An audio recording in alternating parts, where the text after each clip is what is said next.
Welcome back. So just today, St. Cloud State announced it's going to make some major cuts to deal with a looming $18 million deficit. The change includes phasing out 6 majors and cutting 23 faculty members. This after the school has gone from roughly 18,000 students in 2011 to about 10,000 last fall.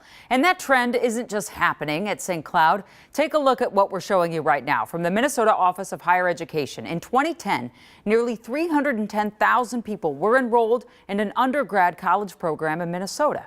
Fast forward to 2021, that number dropped more than 100,000 students. So what is going on? Well, Kent took a look.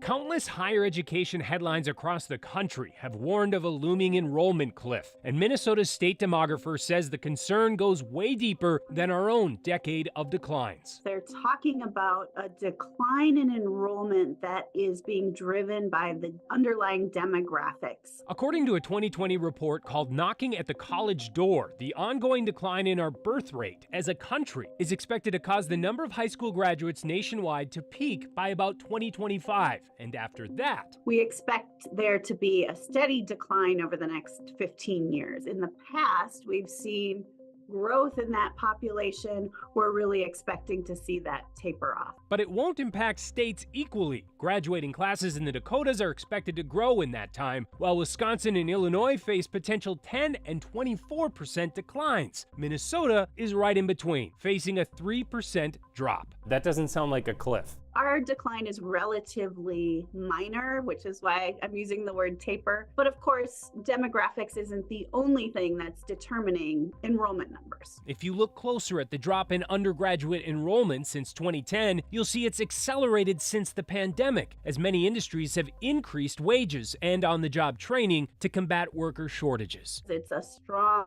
pull for people to move straight into work rather than making that costly investment of time and money to forgo wages for a while you're doing your training. So I think that context likely has exacerbated some of the enrollment issues that higher ed is seeing right now. And while those declines have impacted everyone from the University of Minnesota system to private nonprofit colleges, the drop-offs have been the greatest among state four-year universities like St. Cloud State. That suggests to me that there's something else going on, either with the way that it's recruiting or the way that it's aligned with other needs of potential students. That is part of the thinking behind SCSU's phase-out of 6 majors. According to the university, 75% of undergraduate students are enrolled in just 35 of its 157 programs. And Brower says they're likely not the last school to make adjustments to try to stay competitive. We have seen fewer students come to Minnesota and more students leaving in recent years, and I don't know exactly what is underlying that.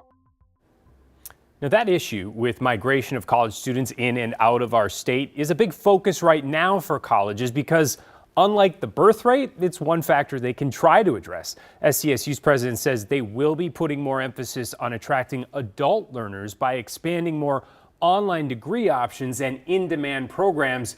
Because frankly, Jana, that's one thing that they can do right now to try to meet students where they're at, because everything's shifting with workplaces and learning. And speaking of where students are right now, for the kids at St. Cloud that are majoring in those majors that will go away, what happens to them?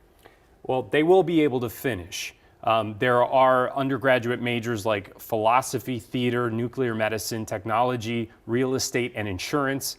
Those are the undergraduate majors that are being cut. Graduate level, it's marriage and family therapy.